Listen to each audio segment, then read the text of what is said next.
The command echoed through the sterile air, "Salute the general." But one woman remained perfectly still, her defiance a silent thunderclap in the crowded hall. The general approached, his decorated chest puffed with authority. Her reply would shatter his legacy. The air in the high-tech briefing room at Creech Air Force Base was a familiar cocktail of chilled, recycled oxygen, the faint scent of ozone from the server banks, and the bitter aroma of day-old coffee. On the massive, wall-sized screens, lines of silent code scrolled upwards in a hypnotic, emerald waterfall. This was the digital heart of America's drone operations, a place of cold, hard data. And in this world, Eleanor, Ellie, Vance was a ghost. At 35, Ellie was a senior network security and data analyst, a civilian contractor whose presence was as essential and as overlooked as the hum of the ventilation system. Every day, she was a study in controlled stillness. Her fiery auburn hair was always pulled back into a severe, unyielding bun, not a single strand daring to escape. Her eyes, a calm, clear gray, missed nothing. Most personnel saw her as part of the architecture, a quiet woman in a simple gray polo who ensured their systems were impenetrable. They didn't know the fortress she maintained within herself was infinitely more complex. That morning, the routine was shattered. General Marcus Thorne was visiting. A legend, a warrior scholar with a chest full of medals and a reputation forged in the crucible of modern warfare. The order came for all staff, military and civilian, to form up in the main briefing hall. An honor. A requirement. As General Thorne entered, a Titan flanked by his coterie of subordinate officers, the room snapped to attention. 100 arms raised in a single, crisp salute. The unified motion was a testament to discipline, a wave of respect for the man who embodied command. Everyone, except Ellie. She stood at the very back, her posture perfect, her hands clasped loosely behind her back. She didn't move. She didn't even blink. The first to notice was a young, ambitious lieutenant named Davis. His face, fresh and eager, contorted in disbelief, then anger. He broke formation, his polished boots squeaking on the linoleum as he marched towards her. "You analyst," he hissed, his voice a low, furious spear meant only for her. "Stand at attention. Salute the general." He moved closer, invading her personal space, his jaw tight. "Show some respect." Ellie's gaze remained fixed forward, looking past the lieutenant, past the rows of uniformed bodies, directly at the four-star general now pausing mid-stride, his curiosity piqued by the disturbance. The murmurs began, a ripple of whispers spreading through the assembly. Puzzled, General Thorne himself began to walk towards the back of the room, the crowd parting for him like the sea. His voice, when it came, was calm, but carried the unmistakable weight of absolute authority. "Is there a problem here?" The hall fell into a profound silence. The only sound was the whir of the cameras rolling for a promotional video, capturing this inexplicable breach of protocol. Lieutenant Davis looked triumphant, certain the general would incinerate this disrespectful contractor with a single glare. Ellie finally turned her head, her calm gray eyes meeting the general's decorated gaze. When she spoke, her voice wasn't loud, but it was perfectly clear, cutting through the silence with the precision of a surgical laser.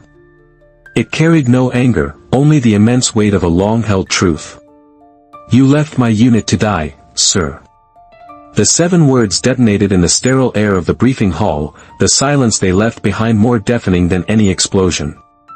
General Thorne's confident expression froze, replaced by a mask of genuine, bewildered confusion. Lieutenant Davis's jaw hung slack. The promotional video camera operator instinctively lowered his lens. I don't recognize you," Thorne stammered, studying Ellie's impassive face. "What unit are you referring to?" Ellie's answer was soft, yet each word landed like a granite slab. "Spectre Team 7. FOB Kestrel. March 22, 2017. The name, the place, the date. It was a key turning in a lock that had been rusted shut for years.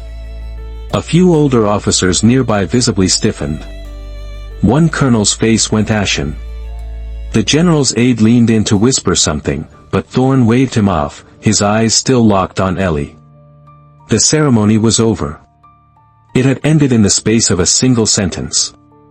The general and his entourage departed in a cloud of awkward, tense silence. As the crowd dispersed, whispering and staring, Ellie turned to leave.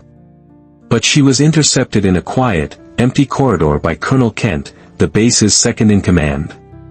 He was a man who moved with the practiced ease of a political operator, his smile never quite reaching his eyes. "Vance," he said, his tone a carefully measured blend of concern and warning.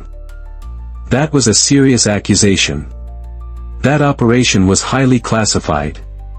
For your own good, I'd advise you to remember that. Let the past stay in the past. It can be destructive." Ellie met his gaze. "For some of us, Colonel, the past is all we have left." She walked away, leaving him standing alone in the hallway. Miles away, in a dimly lit office cluttered with monitors, Technical Sergeant Leo Martinez couldn't shake what he had witnessed via the security feed. At 26, Leo was a data prodigy, a digital native who saw the world in patterns and code. He'd initially dismissed the incident as a disgruntled employee's outburst. But the sheer specificity of Ellie's claim, Spectre 7, FOB Kestrel, March 22, was a data point that didn't fit. It was too precise for a lie. His professional curiosity ignited. He bypassed the standard network, his fingers flying across the keyboard as he delved into the deep archives, the military's digital catacombs. He searched for the unit. Nothing. He searched for the location and date. A single hit, flagged with a dozen warnings, classified. Data corrupted. Access restricted. Leo bypassed them all. He found a ghost of a file, an after-action report that was mostly redacted blocks of black ink. Mission status, total unit loss. No confirmed survivors. But at the bottom, a corrupted appendix. He ran a recovery algorithm. It unscrambled a tiny fragment of data, a 30-second audio file from a post-incident debriefing, labeled unreliable witness_combat trauma_ACCT. Sealed. He put on his headphones and clicked play. A woman's voice, hoarse, dehydrated, and trembling with exhaustion, crackled through the speakers. "Override, they rerouted extraction, left us, they just left us." He cross-referenced the audio's metadata with base personnel logs from that period. The voice signature matched a temporary transfer, analyst Eleanor Vance, debriefed and subsequently reassigned. Her account was officially dismissed as the product of a traumatized mind. Leo leaned back, the hum of his computer filling the silent room. This wasn't just a disgruntled employee. This was a ghost who had just decided to speak. The incident in the briefing hall sent ripples through the base. People started watching Ellie Vance, really seeing her for the first time. The quiet analyst was no longer just part of the background, she was a mystery. And as people watched, the pieces of her life, once invisible, began to form a terrifyingly coherent picture. 2 weeks earlier, during a base-wide cyber defense exercise, a team of Red Hat hackers had breached a firewall thought to be impenetrable. Panic had flared in the command center. Seasoned experts scrambled, their screens a flurry of failed commands. In the midst of the chaos, Ellie had calmly walked to the central terminal. Without a word, she typed 3 lines of elegant, impossibly simple code. The breach was sealed. The system, restored. The lead engineer, a man with 20 years of experience, had just stared at her, dumbfounded. At the time, they chalked it up to savant-like genius. Now, they wondered what kind of training forged that kind of calm under that kind of pressure. A young airman remembered seeing her at the shooting range. He'd arrived at dawn, hoping to get some private practice in, only to find her cleaning a standard-issue M4 rifle with a surgeon's precision. She had nodded to him, finished her work, and left. Curious, he'd retrieved her target from the bin. The paper was a single, ragged hole in the center mass, a grouping so tight it looked like the work of a Delta Force operator, not a data analyst. He'd kept the target, unnerved and impressed. Her habits in the mess hall took on a new, poignant meaning. She always ate alone, at the same corner table. But it wasn't just that she was alone, it was how she ate. She would arrange the items on her tray, the square of cornbread, the circular scoop of potatoes, the rectangular piece of fish, into a perfect geometric pattern, creating a tiny, ordered world on her plate. It wasn't antisocial behavior, they realized now, it was a desperate attempt to impose order on a world that had once descended into absolute chaos. It was the quiet ritual of a survivor. Leo Martinez, continuing his discreet investigation, managed to gain temporary access to her sealed personnel file. Tucked away in her civilian transfer request was a mandatory inventory of personal effects. One item was listed, 1 titanium bracelet. That evening, after most had gone home, he saw Ellie at her workstation, staring blankly at her screen. He pretended to be looking for a misplaced drive, and as he passed her desk, he saw her absent-mindedly rubbing a simple, gray metal band on her wrist. He caught a glimpse of tiny, hand-etched initials, JC, SK, MR, LW, DC, AR. 6 sets of initials. Spectre Team 7 had been a 6-person unit. The ghost in the machine wasn't just a survivor. She was a living memorial. The next morning, Ellie was summoned. The meeting was held in Conference Room 4, a windowless, soundproofed box deep in the command building. The air was thick with tension. Seated around the polished mahogany table were General Thorne, Colonel Kent, several senior base commanders, and a sharp-eyed woman in a civilian suit introduced as a legal advisor from the Pentagon. It wasn't a meeting, it was an inquest. General Thorne spoke first, his voice a low rumble of controlled authority. He had regained his composure. "Ms. Vance," he began, "I have reviewed the official records. The decision made on March 22, 2017, was a tactical one, based on the intelligence available. It was a fluid combat situation with multiple assets at risk." He leaned forward, his hands clasped. "It was a numbers game, analyst. A hard call. I had to choose between a potential rescue of 6 operators in a compromised position, and redirecting air support to protect a convoy of 40 personnel heading into a confirmed ambush. The math was tragic, but clear." Ellie sat perfectly still, letting his words hang in the air. When he was finished, she didn't argue. She simply placed a small, military-grade encrypted tablet on the table and slid it to the center. "Your intelligence was wrong, General." She tapped the screen.